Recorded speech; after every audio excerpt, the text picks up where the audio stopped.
Order in the court. Be seated. It's time for Talk Law Radio with Todd Marquardt. Todd Marquardt, attorney at law in Texas. If you're a millionaire or a thousandaire, Talk Law Radio is now on the air. Call in with your business law question, your elder law question, veteran aid, Medicaid, build a business to get paid. 210-308-8867. Or ask a question online at marquardtlawfirm.com. That's MARQUARDT lawfirm.com. And now it's Talk Law Radio with Todd Marquardt. Welcome to Talk Law Radio. I'm Todd Marquardt. And now it's time to discover your hidden legal issue blind spots by listening to me talk about the law on the radio. Are you paying a non-medical home care provider or a neighbor to sit with your older mom or dad? One wrong move could cost you big time. Join our discussion to uncover the legal pitfalls you need to avoid. But first, we're going to talk with our new sponsor, Steve Warren, with Financial Planning HQ. He's going to give us our Financial Focus segment this week, and he'll be back next week too. So we hope that you'll follow him and follow some of his advice. So this is Steve Warren, president of Financial Planning HQ. Tell us a little bit about your practice. Oh, sure thing, Todd. And by the way, it's great to be back, and it's super fantastic to be here again. And so a little bit about our company. Financial Planning HQ is an independent registered investment advisor in the state of Texas. And so what that means is that we have no affiliation with broker-dealers or insurance companies. And what we do is that we work with financially successful people who want to focus on things in their life that are more important than money. And we deliver planning, advice, organization, and accountability for a flat fee. Okay. Can you share with our audience how they can be sure that they're receiving advice from their advisor that is in their best interest? I've heard about the fiduciary standard of care and would like to talk about that for a little bit. Sure, absolutely. So you kind of summed it up in your question. The fiduciary standard basically says that any advice that an advisor gives to their client should be in their best interest. And so there's the duty of loyalty, and that means that any advice that's given must be in the interest of the client and not the advisor that's giving it. So if we had time, I could give you examples of, where I've seen that breach, just different things that people have been advised to do that really were not in their best interest and probably more in the interest of the advisor that was giving the advice. Mm-hmm. So there's a duty of care as well that an individual, a professional advisor must be competent in what they're doing and be professional in what they do. And the full disclosure means that if there's any conflicts of interest, that an advisor should discuss that with their potential client or their client. And the other is that, again, just to really make sure that the advice that anybody is receiving, bottom line, is one that is in their best interest and not necessarily the most profitable for the advisor. Does that help? Yeah. Okay. Can you tell us about your designation as a registered independent advisor? Yeah, there's two different registrations that are out there. You can be registered with the SEC, and we happen to be registered with the state of Texas because that works well for our firm. And it just basically means that we're ruggedly independent. And so we can give unbiased advice to our clients that, is not, we don't have some company telling us that we need to sell this product. You need to sell annuities. You need to sell life insurance, that sort of thing. Mm-hmm. And just having that ability to be independent puts us in a really great position to give totally unbiased advice. Awesome. Yeah. How does your team give advice that's always in the client's best interest? Yeah, that's a great question. The how part of it. When we first meet with a potential client, we sit down with them and we help them to crystallize what their overarching strategy is. And so we complete what we call their financial roadmap. And what's on that financial roadmap is the things that are important to them and goals that they have that require money and planning to achieve, the name of the goal, by when do they want to achieve it, how much money do they need in order to achieve it, and what are 2 or 3 words that describe what you're thinking and feeling once you've attained the goal and you've reached the goal. And then we have a benchmarking of their current financial reality. And that financial roadmap document, which is, by the way, it's a big document. It's 17 by 22 inches. It's pretty big. And so that document, to a large degree, becomes their overarching strategy. And all of the advice that we give them is in alignment with that document. The client ends up with a comprehensive written lifetime financial strategy that aligns with that document. And then that strategy is updated and fine-tuned throughout the year. It's redone year after year after year after year because things change and nothing stays the same. Right. So by having a comprehensive written lifetime financial strategy that's in alignment with their overarching strategy, all the advice that we're going to give them is going to be aligned with what's important to them. And oftentimes that's not the case. Right. Yeah. So if somebody comes to you and they already have advisors, are you able to work with your client's current advisors? Absolutely. We are able to work with our current advisors in the different disciplines, and only if they meet our standards, because we have very, very high standards. And so if a technician, whether it's in the tax, legal, insurance, every type of insurance that exists, or a financial planner, or a wealth manager, if these technicians are not up to our standards or they're giving advice that's contrary to the client's overarching strategy, then we have a pretty deep bench of subject matter experts. And we'll ask the client to fire who they're working with and replace it with somebody else. Mm-hmm. Well, that makes sense if it's in their best interest, right? It should, yes. That's what it's all about, right? I know you have a great book that you share. Can you share it with our audience and tell us about it? Oh, yes, absolutely. So we have a book that the general theme of the book is that it helps people to create an inspiring financial strategy. And it also teaches somebody how to do it themselves without an advisor. I don't recommend that, but it does, it's an objective book. So the general theme, again, is the art of creating a great financial strategy. And it's an easy read. It's not boring, and there's no technical information in it. Mm-hmm. There's nothing in there about investments and what you should be investing in or things like that. So it's an easy read. And if anyone in your audience would like to have to receive one, along with a 20-minute phone consultation so that I can connect the key concepts in the book to the things that matter most to someone in your audience, then we can get one out and have that consultation. And if it makes sense for us to get together, I would invite you in, to formally complete your financial roadmap. Right. So how can they ask you about that book? Should they call your office? Yes, the best way to have a book sent out to you is just to call me. Again, my name is Steve Warren, and my phone number is 210-685-2722.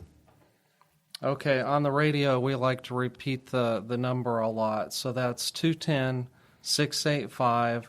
2722. 210-685-2722.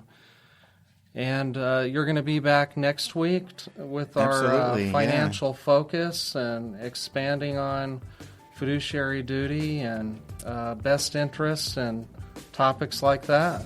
Absolutely. I think we should expand on the fiduciary duty and kind of give your audience some more information on that. Okay, well, thank you for joining us today.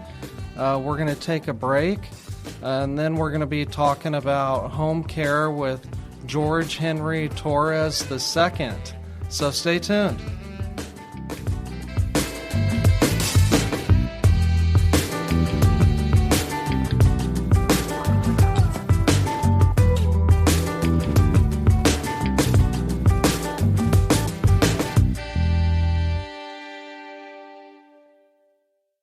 Are you confident about your financial future? What if you had a clear financial roadmap and a team holding you accountable to make the best financial decisions no matter what? At Financial Planning HQ, Steve and his sons, Joseph and Jacob, have been helping San Antonio families since 1987 with inspiring, intelligent financial strategies. Whether it's achieving or maintaining financial independence, becoming more tax efficient, or building business wealth, we create a comprehensive, written lifetime financial strategy that's uniquely yours, based entirely on what's important to you. Don't leave your financial future to chance. Call Financial Planning HQ today at 210-685-2722. That's 210-685-2722. And take the first step towards financial clarity. That's Financial Planning HQ, inspiring financial strategies for San Antonio. Remember, 210-685-2722. I'm Todd Marquardt. A lot of people think trusts are only for the wealthy, but that's simply not true. If you want to avoid probate, maintain your privacy, protect your assets, or make things easier for your family, a trust might be exactly what you need. I'll help you understand your options and decide what's best for your unique situation. Let's talk. Call 210-530-4278 or visit marquardtlawfirm.com today. Do it before you die. Welcome back to Talk Law Radio. I'm Todd Marquardt on KLUP 930 AM The Answer, 630 AM The Word, and now KNTH AM 1070 and 103.3 FM in Houston, Texas.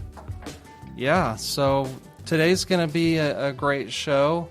We just finished talking to Steve Warren about Financial Planning HQ.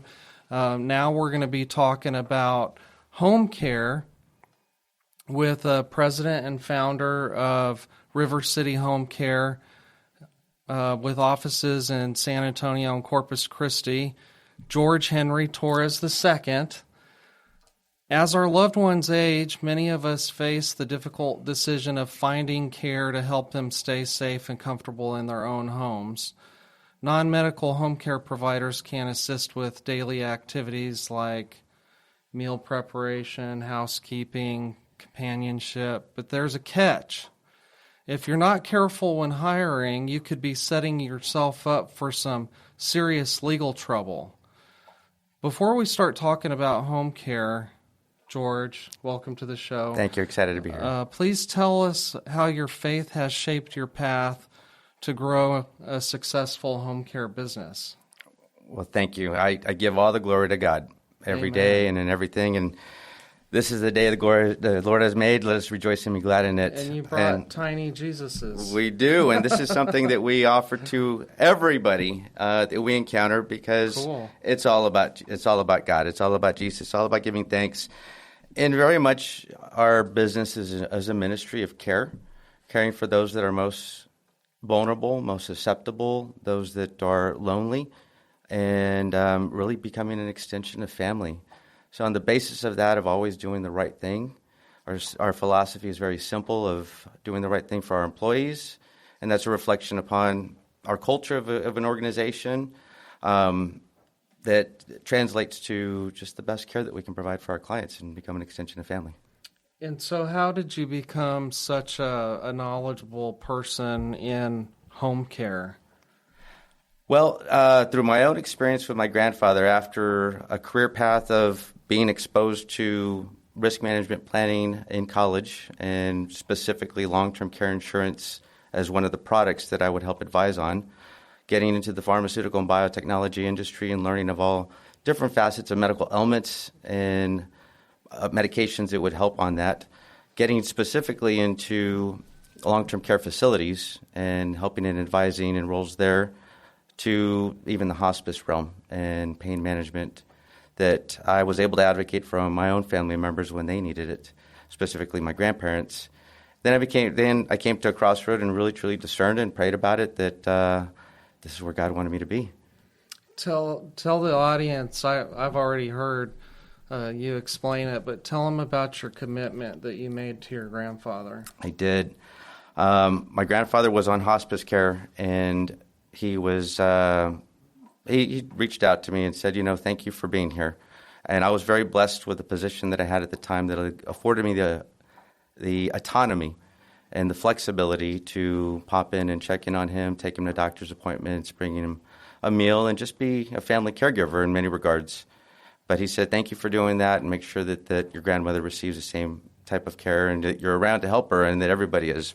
Mm-hmm. I was at a crossroads with an organization I was with at the time, a subsidiary of Johnson & Johnson, and they made me an offer to relocate to Corpus Christi, Texas. And it was a very attractive offer, but I just didn't feel it in my heart that it was the right thing to do because I wouldn't be able to fulfill the commitment of caring for my grandmother, who was now sick at that time. So I declined the offer, took their severance, and started the home care business.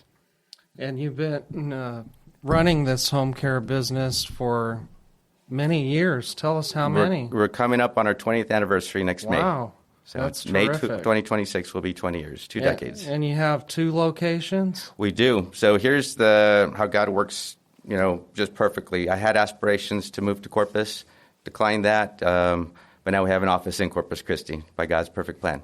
That just celebrated its 10-year anniversary there. Awesome. Okay. Why don't you tell the listeners, look over there at the camera, and tell them how to contact you if they're interested in hiring a caregiver and they have more questions. Absolutely. You can call us anytime. Our local number is 210-342-CARE. That is 210-342-2273. And we're happy to advise in any way that we can. No fee consultation. And just call us with your questions if you have any in regards to home care. That's not to be confused with home health and or hospice. We kind of fill that gap where they leave off. Okay, well, we have a couple of minutes if you want to explain that. Sure. The 3 types. That Absolutely. There is a big misconception that home care is going to be covered by Medicare or even in many regards commercial insurance. But home health, traditional home health, is physical therapy, occupational therapy, speech therapy, and wound care services in conjunction with any type of nursing services. That's a in and out visit, typically 1 to 2 hours a week. It's typically triggered after a fall or some type of a hospitalization. Stay, right? Absolutely. So that's the port of entry when you're actually going into home health, is you have to be from a hospital, discharged from the hospital, either go into a skilled nursing facility for rehab. And then at that point, you can go on and continue rehab there, or you can continue rehab at home. And then on the hospice side of it, most people think that, they'll provide 24-hour care. Unfortunately, there's only a small segment of that potentially does happen, but it's only for a 24 to 48-hour period. And that's typically called GIP, which is an inpatient unit where somebody can go for 24-hour care. And it's mainly to monitor their symptoms and adjust the medications accordingly. Okay, and then there's what you do. So correct. So we fill the gap where those minimal hours leave off. Mm-hmm. So when somebody's in and out of the home, our staff can support that around-the-clock care if need be. And it is the absolute gratifying support that most would need. Again, they're the most vulnerable, helping them with dressing, feeding, toileting, incontinent care, and just sheer companionship. Monitoring for safety for those who suffer from a cognitive impairment such as Alzheimer's or dementia, mm-hmm. and helping to redirect them or just yesterday I was having a conversation with a client and the different levels of activities that we can do and just bringing them some joy and throughout their day. This is Todd Marquardt, Talk Law Radio, and you can listen on the radio, you can watch on Facebook Live, you can head over to YouTube and search for Talk Law Radio and look for the Lady Justice and the red, white, and blue logo. Click subscribe, and then you can watch these segments when you're cleaning your car or cleaning your laundry or doing the dishes or even working out in the garage. We're talking with George Henry Torres II about his home care business, River City Home Care.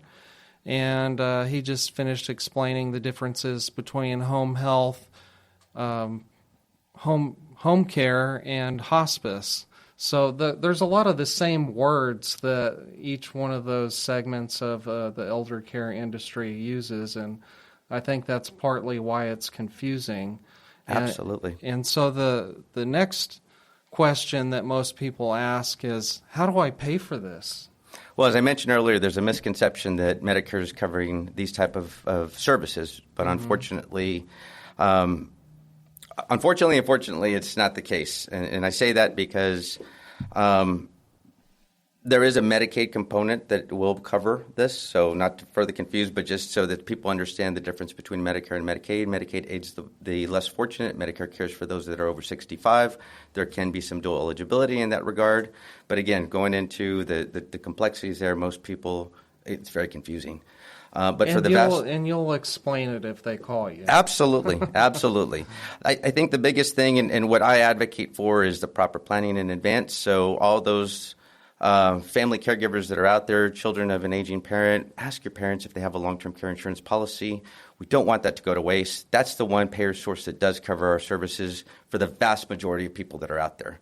Yes, we have a medicated population, but then we have the middle-class population and then those that can truly pay for it out of pocket privately.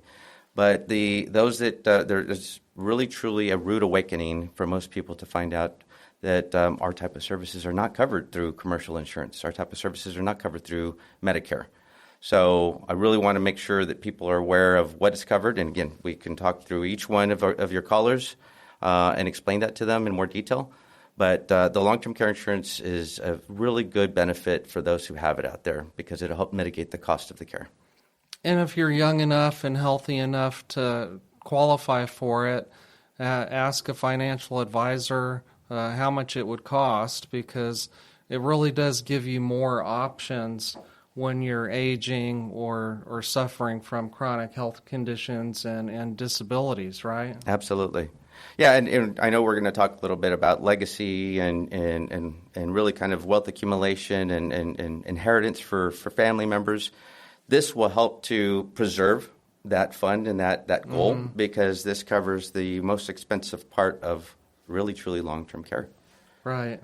And your service helps them stay home as opposed to going to a memory care or nursing facility. Absolutely. And we are no strangers in that environment either. Far too often do people realize after the fact that once they get into a facility, if they're posing injury or risk to themselves or other patients, administration may say, hey, we're going to mandate that you have to hire a private non-medical home care agency to come in here to monitor them for 24-hour care. So here they are paying thousands of dollars to be a resident at that facility.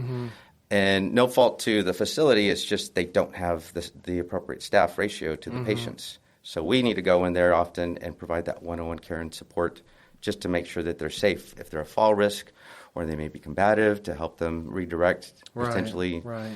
If that they start to argue whether there are other residents down the hall or what have you. I've had lots of those clients. I'm going to start the prayer, and if you want to jump in, I know you're a prayerful person. Your prayers are often better than mine.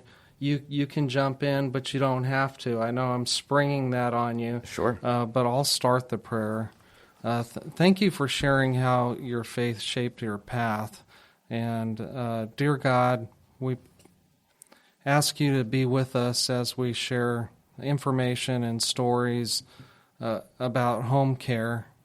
Give us the wisdom and the courage to give good advice to the listeners today about hiring the wrong home care provider.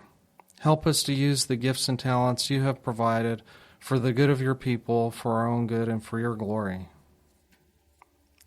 Dear Heavenly Father, we thank you for the abundant blessings you have bestowed upon us and the knowledge and wisdom that you put before us. May we advocate for those who are less fortunate, for those who are vulnerable, and provide love and caring support. All the glory to your name. In Jesus' name we pray.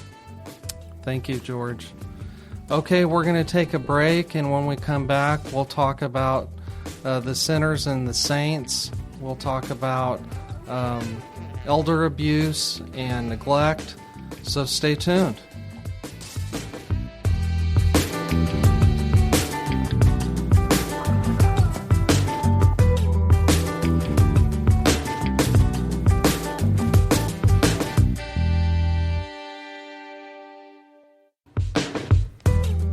Welcome back to Talk Law Radio. I'm Todd Marquardt.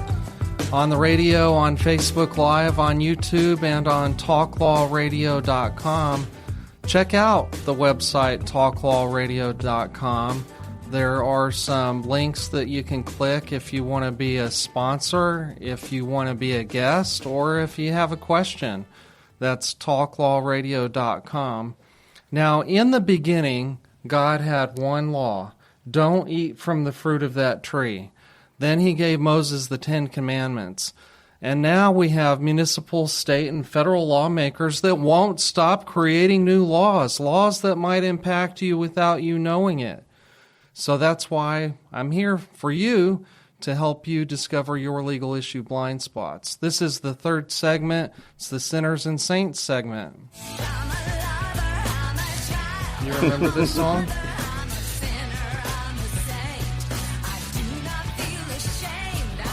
So, the Lord blessed me by enlightening me and saying that I should have a Sinners and Saints segment. And I got the idea really from Martin Luther, because I'm a Lutheran. He's the famous theologian. If you're just tuning in, I say this every week, who nailed his 95 thesis to the church door in Wittenberg, Germany, in year 1517.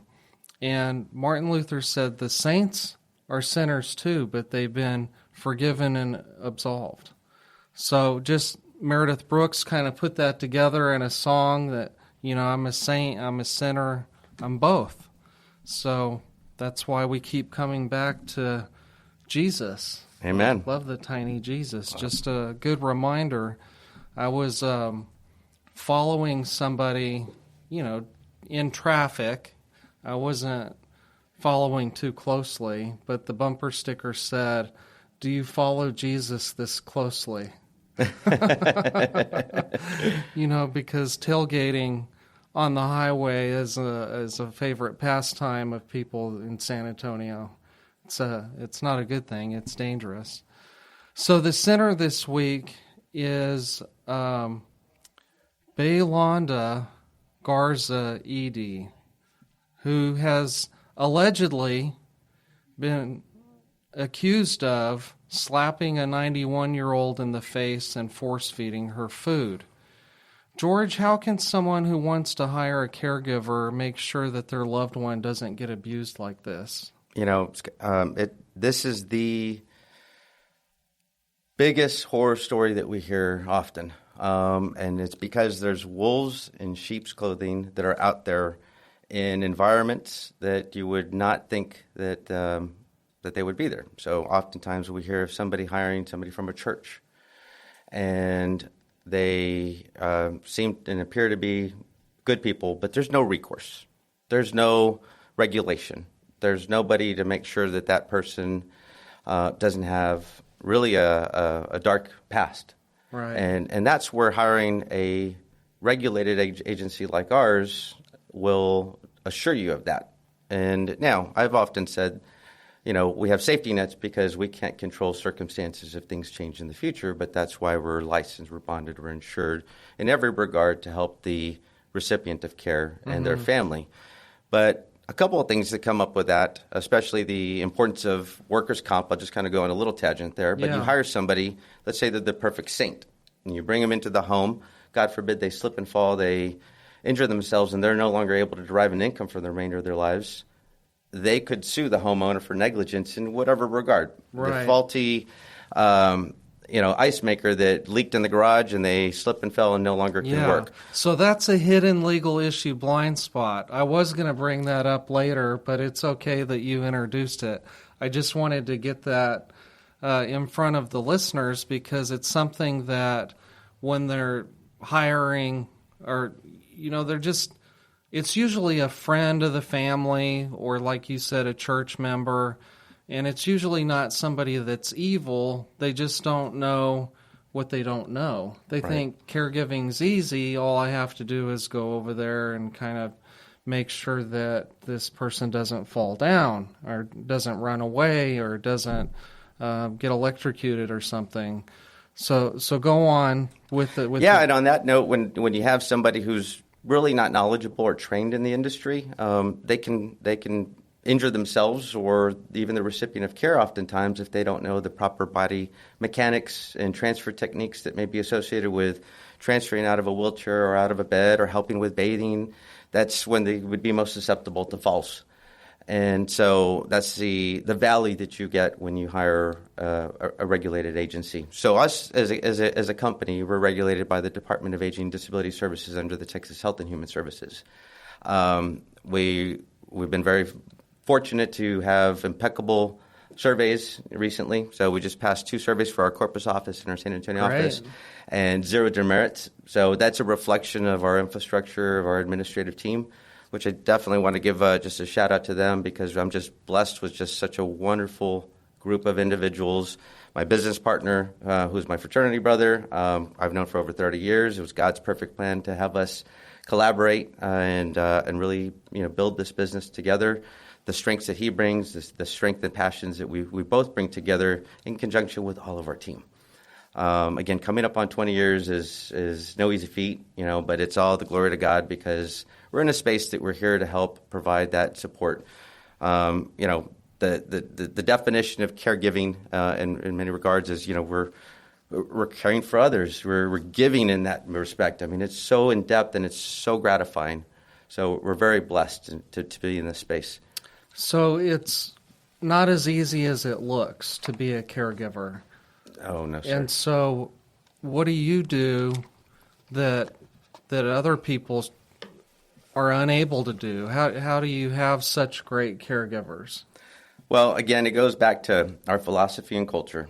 A happy employee is going to yield a happy client. So we do the best that we can to take care of our staff, to include even a 401k matching program that is virtually unheard of in our industry. But we want to do everything because we know down the road there are going to be recipients of care. So we're advocating in every regard to try to help them prepare in the future as well, which there's availability for other product lines that we have for our staff. But bottom line is just treating with dignity across the board, doing the right thing.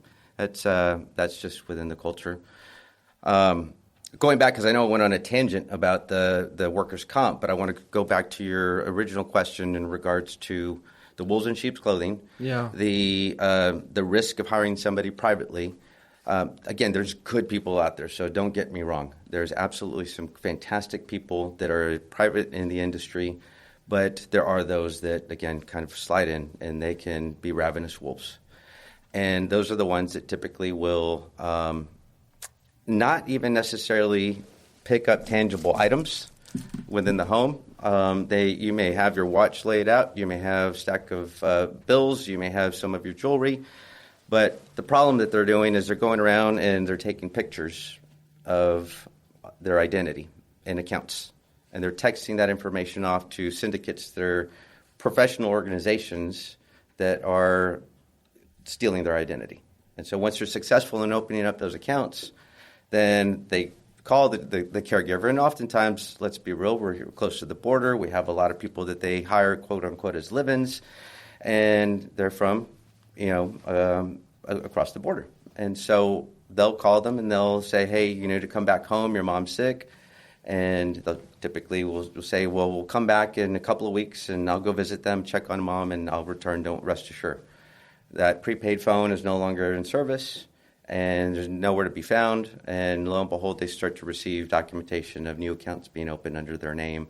And they can tie the correlation to that person that seemed to be an angel, but they were a wolf. Yeah, wow. I haven't seen that reported in the news. Let me ask you another question. What can happen if a person's older mom and dad doesn't get the care that they could? They don't want to hire somebody because it's too expensive. And I'll tell a short story before you answer. Remember the two-time Oscar-winning actor Gene Hackman? Mm-hmm. Well, some maintenance workers found him dead at his home. And then they discovered his wife was dead also, and the police said that she had died before him. And I just thought, could this have been avoided? Maybe. It could have. And I think, and I know there's some complexities of their children's dynamics and different things there, but the bottom line is hiring an agency like us will help to allow family caregivers and that personal family relationship be sons and daughters to their parents versus having to be the one. So let's face it, most parents don't want to be that vulnerable with their children, helping with bathing them or helping them in this form of incontinence. So hiring somebody privately to address those needs and taking that off the shoulders of family members is available, and it allows family to be family and caregivers to provide that caregiver support. But with that, again, sometimes it can be extremely stressful. There's different layers of the stress associated with being a family caregiver. There's the financial stress, there's the physical stress, physical and emotional, and sometimes it can be overbearing for an individual. Yeah, and it adds up over time. I've actually had a client who died. She was taking care of her husband, but she's the one that died. Yes, the primary caregivers are typically the ones that are most susceptible to exacerbating their conditions. Right. And oftentimes these families are also caught in what we call the sandwich generation, which we'll talk a little bit more about that later. Great. We're going to take a break. We're going to be talking more about legacy and about home care. And this is George Torres II with River City Home Care. Stay tuned.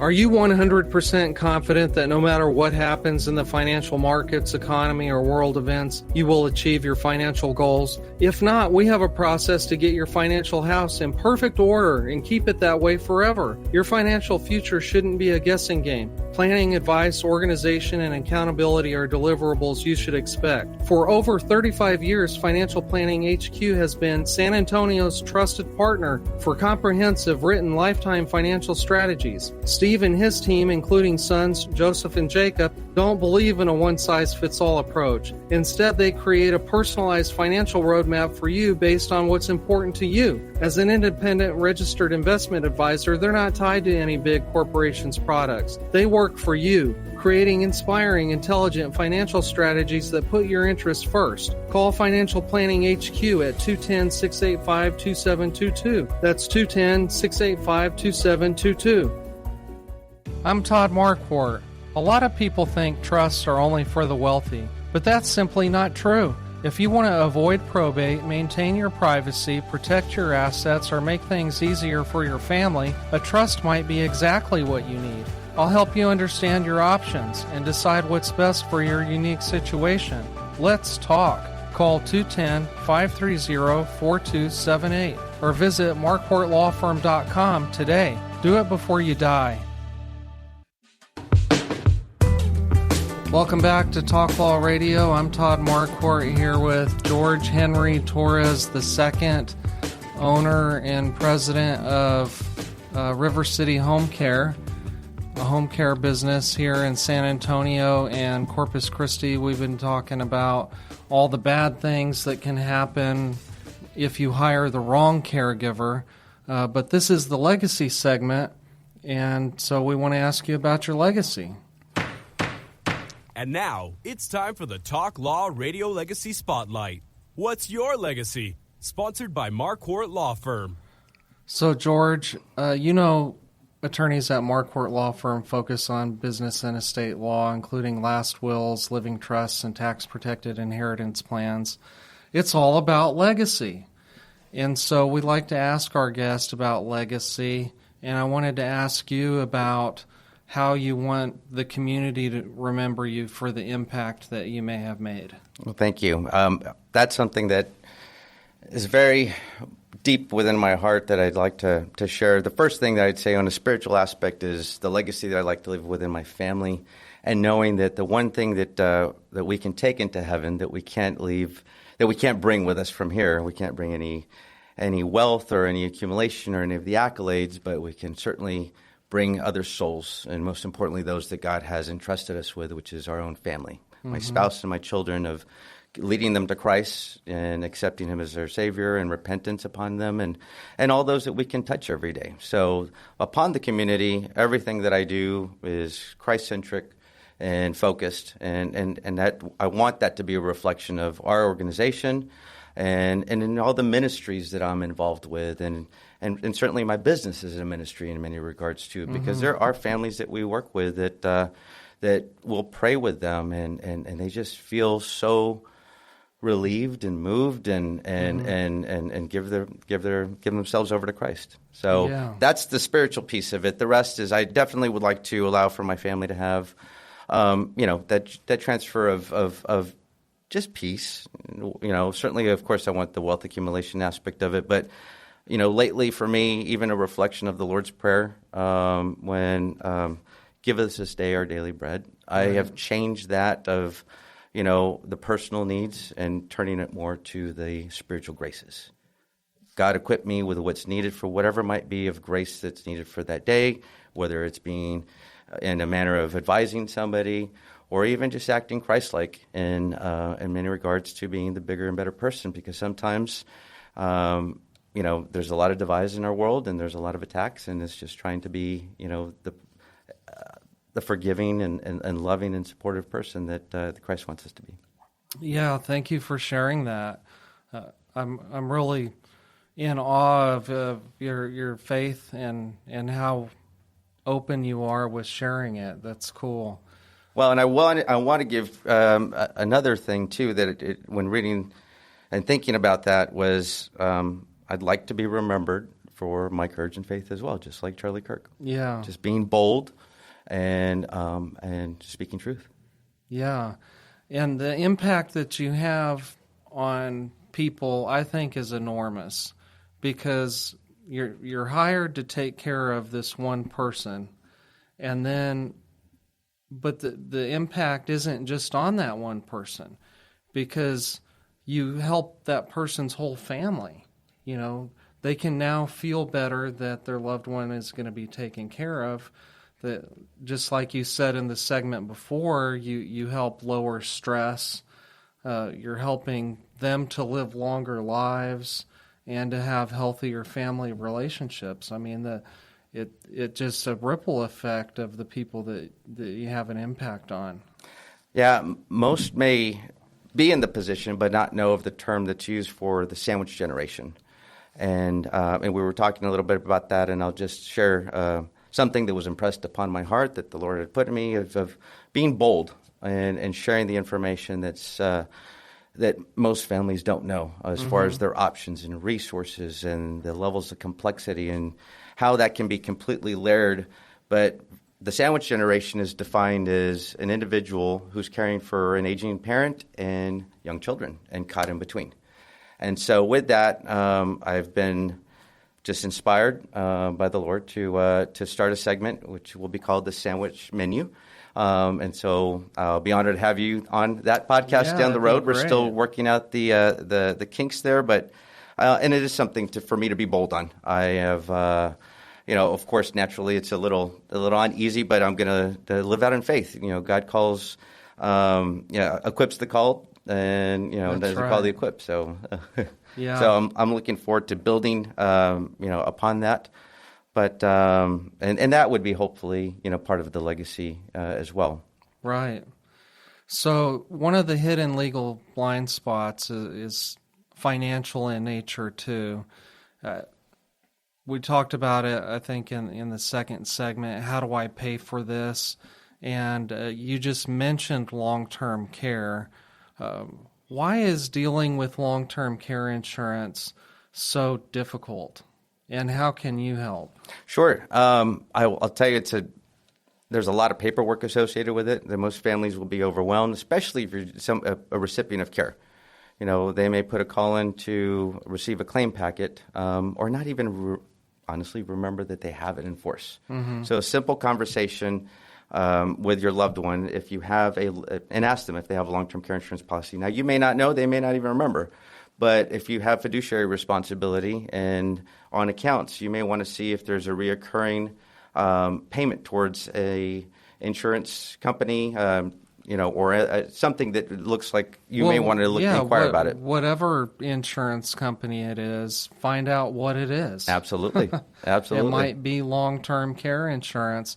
And if you have an estate planning binder and you have long-term care insurance, get a copy of the policy, the whole contract, all the papers, and put it in the binder, because the person that's going to help you, the agent under power of attorney, is going to have the power of attorney document in that binder, and they're going to have to fax it over to the long-term care insurance company anyway. So you have those two documents together. It's just the important documents binder. Absolutely. And again, very blessed to have been exposed to that early on. Little did I know that it would end up being 20 years into the industry and supportive for the community in that respect. But we simplify it in every regard to the family who is looking for activating that policy. So please give us a call. Again, 210-342-CARE, 210-342-2273. There's no fee associated with that. We can look through your long-term care policy. We can advise as to whether or not it's time to activate it, because some people may think that, okay, we're ready to utilize the policy. Mom needs a driver, but if they don't qualify on the basis of the contract, because essentially it is a contract between the individual and the insurance company. It's kind of like auto insurance. You can buy these different little features and riders. Oh, the different riders, absolutely. And many may not know that they have a home modification rider that's available to them. They may have a waiver of premium. So you've been paying premium on this all the time. You hired a private caregiver to just not activate this policy to go through the trouble of it, but you could have actually had utilized it all along and waived the premium and not have to be paying premium any longer, preserving wealth for the legacy. Right, yeah. So it's just, it merits a call. Yeah, and a lot of those companies are hard to work with. I had a client asking me, why did I get denied for benefits? He said, I read Mom's policy. It seems to me like she should be getting benefits, and they sent me this letter that says denied. What do they do in that case? Well, we probably have to revisit and see as to why they were denied. Most likely, and I'll say it, they have to actually be compliant too with the acceptance of care, because if our staff is going in there and rendering help and support, and the documentation, just what justifies the claim is they need help with bathing and dressing. If one says, nope, I don't need that help, then they can't truthfully document that was provided during the course of that visit. So some cases that may happen, but we definitely want to support and encourage to follow the care plan. Another hidden legal issue, blind spot, George, is that some caregivers can be classified as employees unknowing to the person that hired them. You don't think that they're your employee, but I had a client one time, his caregiver and he got into an argument, and the caregiver went to Texas Workforce Commission and filed for unemployment, and my older client said, well, he's not my employee. He's just helping me around the house. Well, Texas Workforce Commission said he was your employee, and now you have to pay all these unemployment taxes and payroll taxes to the IRS. So if you don't want to be stuck getting blindsided by that, then you might as well just hire the caregiving company to begin with, because you take on all that liability. We do. We pay FICA, FUTA, Medicare, Social Security, again, even any type of payroll deductions, any other withdrawals, and those voluntary contributions to the 401k pre-tax dollars that we can offer as well. The definition of employee W-2 versus 1099 is based on the IRS code. Telling somebody where to go, when to go, and how to do it, that's a definition of an employee. Mm-hmm. A contract labor is allowing them the autonomy to do certain things, but if you have somebody who's scheduled and you're requesting them to be there from this time to this time, that's your employee. Yeah. And it's your responsibility to match those taxes. The payroll taxes. Mm-hmm. Yeah, and some people get away with it and some people don't. I just don't want you to be the one that gets hammered by the government for doing the wrong thing. So it's worth a conversation. Absolutely. You may be thinking that you're saving some money, but it's going to end up costing you the same in the long run. And frankly, if you have a policy, you need to utilize a licensed agency to help you facilitate that claim. Okay. Well, we have to end the show, George, but thank you so much for joining us. I think that our audience got a lot out of that. If you did, please post a comment on Facebook. Say something that you learned. If you're listening on YouTube, post a comment and tell us what you learned. If you want to email me, it's host@talklawradio.com. I'm Todd Marquardt. I'll talk to you later.